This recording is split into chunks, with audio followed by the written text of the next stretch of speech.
Dua Sisi malam ini hadir dengan tema polemik nyanyian Ahok di kasus Pertamina dengan narasumber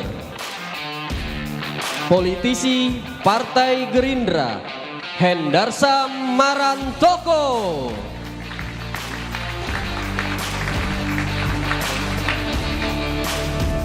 politisi PSI Wiryawan,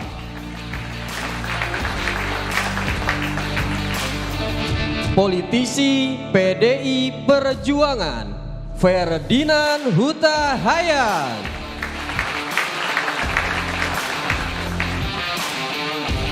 pegiat media sosial Eko Kuntadi,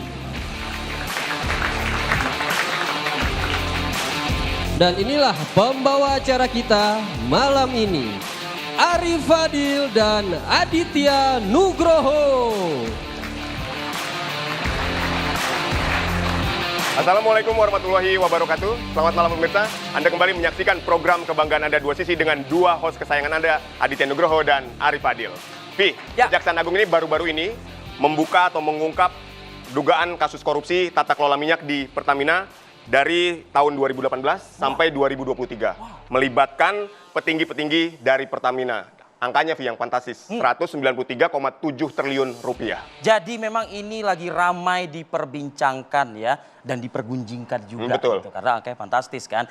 Betapa tidak ya, ini merubah Pertalite menjadi ala-ala Pertalite, dalam kurung Pertamax gitu. Kalau tahu kayak begini ya, ya udah kita ngapain ngantri di Pertalite? Ya antri aja di Pertamax, isinya juga Pertalite ala-ala. Ya, jadi itu ya, Pertamax adalah Pertalite versi nggak ngantri gitu maksudnya. Ya, itu. Tapi bukan itu yang pengen kita bahas malam ini. Apa tuh? Ahok yang pernah menjabat sebagai komisaris utama dari Pertamina, ini mau buka-bukaan soal skandal korupsi di Pertamina. Ya bagus dong, kalau misalnya bisa Ahok ini membuka, ikut serta juga membantu Kejaksaan Agung, agar apa?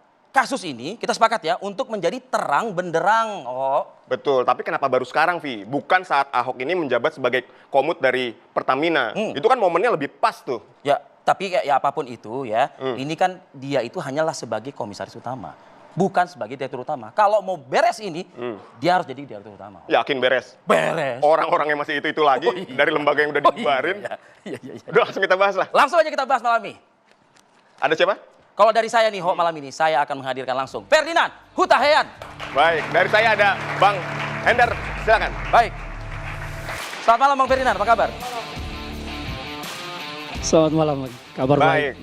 Saya langsung ke Bang Hendar Sam. Bang, jadi ada apa sebetulnya? Kenapa Ahok yang pernah menjabat sebagai komut ini kok baru buka-bukaan sekarang? Kenapa nggak saat menjadi pengawas dari Pertamina, dia buka-bukaan skandal korupsi dari komisaris utama Pertamina ini? Ya, ini kan menjadi pertanyaan dan menjadi menggelitik kita semua bagi orang-orang yang punya IQ-nya mungkin di atas rata-rata, ya, orang Indonesia. Ya. Karena legal reasoningnya itu udah jelas kalau sebagai seorang yang berada di dalam, beliau yang harusnya menjadi spotlight, ya kan, menjadi sorotan, ya kan, kinerjanya bagaimana. Nanti kita akan breakdown, ya kan, apa itu direktur, apa itu komisaris. Tapi saya akan tarik komut itu tidak bisa teknis loh, ingat loh. Oh enggak, kalau dia ngomong enggak gitu. Kalau dia ngomong enggak gitu. Jadi yang harus diketahui, memang komisaris utama itu, komisaris ya, fungsi utamanya di Undang-Undang Perseroan Terbatas, karena BUMN itu tunduk kepada Undang-Undang PT, itu adalah melakukan pengawasan. Ya, seperti itu. Tapi itu bisa di breakdown ke bawah, beliau bisa memberi masukan kepada direksi. Masukan atau arahan? Masukan dan arahan juga. Dan itu dari sisi teknis ya. Tapi dari sisi politis, beliau ada representasi daripada presiden. Pemerintahan. Beliau ada representasi daripada the ruling party PDIP. Karena waktu itu beliau adalah kader daripada PDIP. Nah, oleh karena itu, akses beliau ini sangat luar biasa dan sangat besar sekali untuk apabila memang beliau tahu untuk mengungkapkan hal tersebut. Nah, saya akan ambil dua faktor ya, dua elemen. Kita anggap saja kalau beliau mengatakan bahwa kita fokus ya di masalah Patraniaga ya. Kita fokus masalah Patraniaga. Adik-adik juga harus tahu semua. Masalah di Patraniaga ini pertanyaan cuma satu kepada Pak Ahok. Dia tahu nggak ada masalah di Patraniaga? Dia tahu nggak bahwa di ada blending atau ada oplosan RON 90 menjadi 92.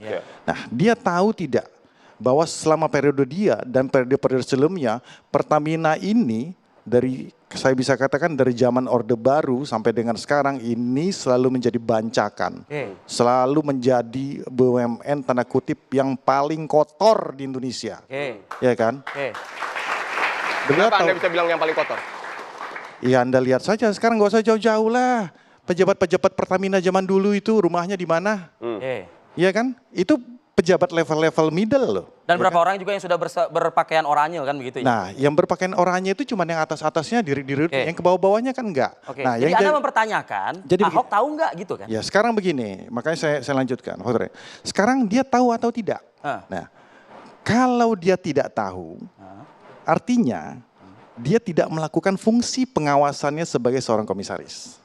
Kan seperti itu kan? Dia nggak menjalankan gitu. Tidak menjalankan fungsinya kepada. Terima gajinya aja tapi tidak menjalankan itunya. Berapa banyak ya kan? 1 bulan dia mendapatkan berapa gajinya, berapa miliar. Kalau di podcast katanya berapa kok? Ratusan juta ya? 180 dan itu 170, itu 1 eman kalau dengan yang lain. Nah, kalau nanti saya lanjutkan dulu. Kalau dia tahu artinya ada pembiaran terhadap suatu tindak pidana di sini. Ahok melakukan pembiaran terkait ada praktek dugaan korupsi begitu ya? Ya kan dia sendiri ngomong seperti itu. Oke, silakan Bang Ferdinand. Ya, terima kasih. Saya tadi menyimak pendapat sahabat saya ini dan saya harus menggarisbawahi bahwa pendapat itu sangat awam sekali tentang apa yang terjadi saat ini di Pertamina maupun di Patraniaga. Saya ini begini-begini, saya adalah pendiri Energy Watch Indonesia. Sehingga saya paham apa yang terjadi.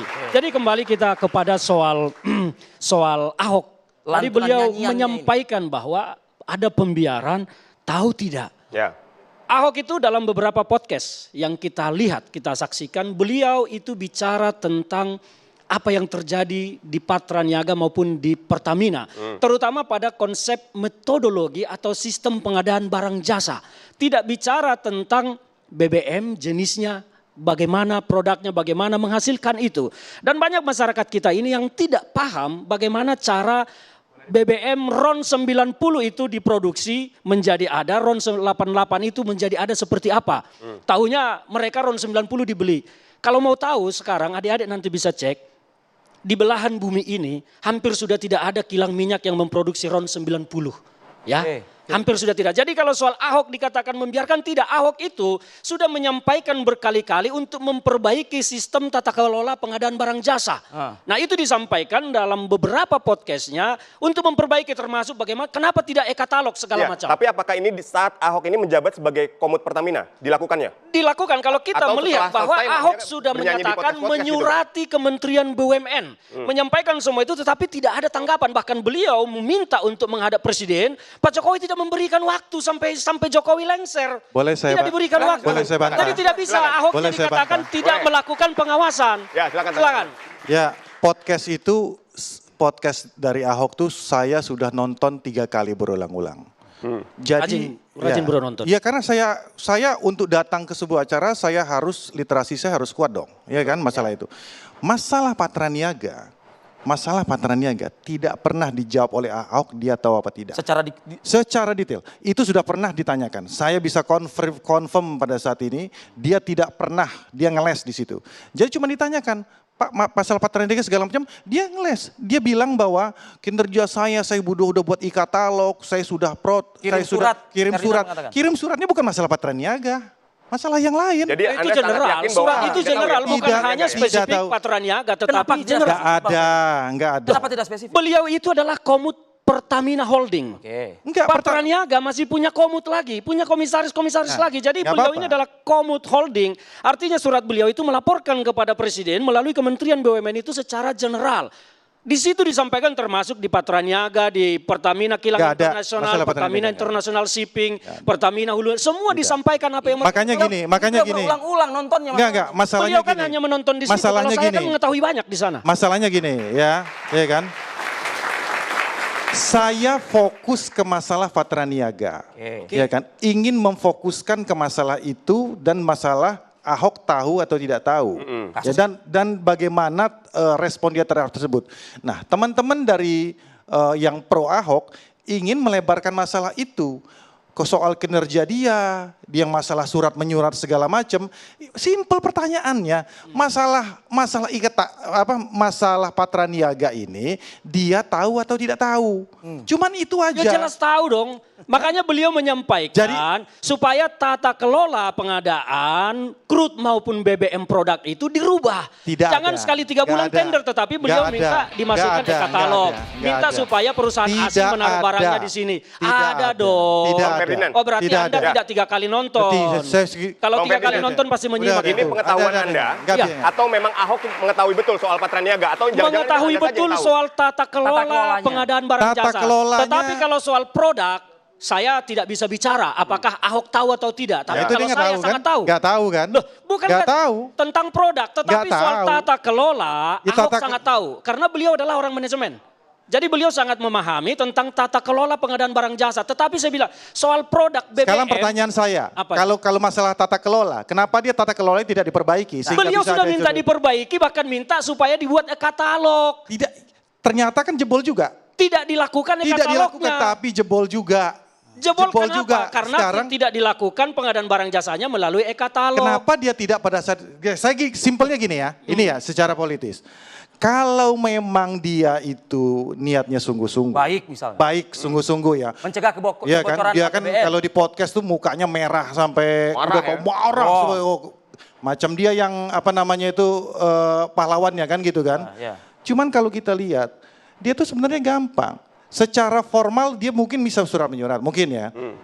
Dia bisa kok sebagai politisi PDIP, the ruling party, temennya presiden, Pak ada yang nggak beres nih. Saya mau sikat. Sudah.